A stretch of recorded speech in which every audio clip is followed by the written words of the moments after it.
آج ہمارے ساتھ ملک کے مشہور مفتی حضرت مولانا مفتی ظہیر الدین صاحب کانپور سے جڑے ہیں۔ آئیے ہم ان سے حالات حاضرہ پر کچھ مسائل دریافت کریں گے۔ اور جیسا کہ آپ کو معلوم ہے کہ کورونا لاک ڈاؤن کی وجہ سے پورا بھارت بند ہے، ایسے میں رمضان میں آ رہا ہے، تو رمضان میں کورونا لاک ڈاؤن کی وجہ سے کیا کیا نئے مسائل آئیں گے اور اس کے چیلنجز کیا ہیں اور اس کے حل کیا ہے، آئیے جانتے ہیں مفتی صاحب سے۔ مفتی صاحب آپ کا خیر مقدم ہے، اور سب سے پہلا سوال آپ سے یہ ہے کہ عام دنوں میں رمضان آتے تھے تو رمضان میں اتنی دقت نہیں ہوتی تھی، اب لاک ڈاؤن میں رمضان آ رہا ہے تو اس میں روزے داروں کو کیا کیا دقتیں آ سکتی ہیں؟ بسم اللہ الرحمن الرحیم۔ یہ تاریخ میں پہلی مرتبہ اس طریقے کا وبائی مرض جو ہے نا وہ پھیلا ہے، جس کی چپیٹ میں کوئی ایک مخصوص خطہ نہیں ہے بلکہ پوری دنیا میں گویا کہ یہ کرونا وائرس جو ہے نا وہ پھیل چکا ہے۔ تو یہ بہت ہی مشکل وقت ہے، اور اس وقت کے اندر بے شمار گویا کہ دشواریاں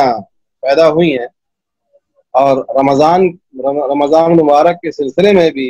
روزہ رکھنے کے سلسلے میں بھی بہت ساری جو ہے نا مشکلات و پریشانیاں ہیں۔ سارے لوگ سمجھتے ہیں کہ کھانے پینے کے جو سامان ہیں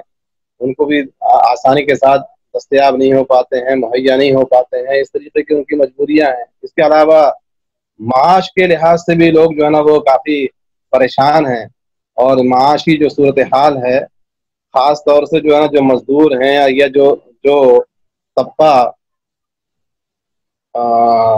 میڈیم کلاس کا ہے، درمیانی درجے کا ہے، اس کی بھی جو ہے اس کے لیے بھی بڑے جو ہے نا وہ مسائل پیدا ہو گئے ہیں۔ تو رمضان مبارک کے سلسلے میں بھی، روزہ رکھنے کے سلسلے میں بھی اس میں بہت سارے جو ہے نا وہ مسائل پیدا ہوئے ہیں، خاص طور سے مانتے ہیں کہ روزے داروں کو پریشانی ہوگی؟ جی روزے داروں کو اس میں کافی دقتوں کا سامنا اس میں کرنا پڑے گا۔ سوال یہ پیدا ہوتا ہے،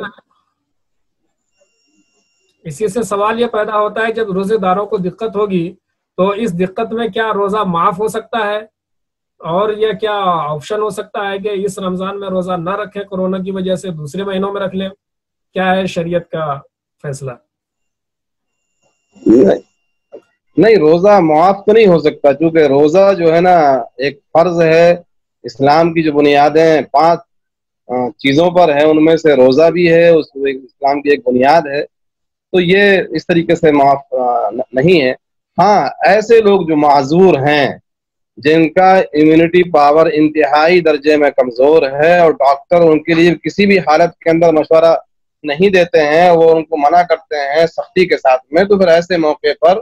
جو ہے نا ڈاکٹر کی رائے پر ہم عمل کرتے ہوئے اس روزے کو موقوف کر سکتے ہیں، اور دوسرے ایام میں ان روزوں کو گویا کہ رکھا جا سکتا ہے اگر وہ واقعی جو ہے نا معذور ہو۔ اور اس میں ڈاکٹرز میں بھی جو ماہر ڈاکٹر ہو، مسلم ہو، کیونکہ جو مسلم ڈاکٹر ہوگا تو وہ روزے کی اہمیت بھی اس کے پیش نظر ہوگی، اس کو سمجھ رہا ہوگا، تو وہ اس صورت میں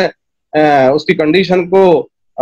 جج کرتے ہوئے وہ گویا کہ وہ منع کر سکتا ہے، تو پھر ہم اس کی رائے کو ہم مان سکتے ہیں۔ باقی جو عام حالات ہیں،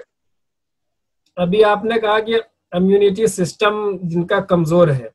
تو روزے میں تو دن بھر بھوکا پیاسا رہنا ہے، اس سے امیونٹی سسٹم اور کمزور ہوگا، جب کمزور ہوگا تو کورونا کا اٹیک ایسے ہی لوگوں پر ہوتا ہے، تو کیا یہ سوال جائز ہے کہ روزہ کورونا پھیلانے کا سبب بن سکتا ہے؟ نہیں، اس سے روزہ رکھنے سے امیونٹی پاور اتنی کمزور نہیں ہوتی ہے کہ اس کی وجہ سے جو ہے نا وہ کورونا کے پھیلانے کا جو ہے نا وہ سبب بن جائے گا، بلکہ میں تو سمجھتا ہوں کہ جو لوگ روزہ رکھتے ہیں نا، اور ان کے اندر جب اتنا پاور ہوگا روزہ رکھنے کا، بھوکے رہنے کی جب صلاحیت ہے، تو پھر ان کی جو قوت مدافعت ہے، ان کا جو امیونٹی پاور ہے، وہ گویا کہ وہ مضبوط ہی ہے۔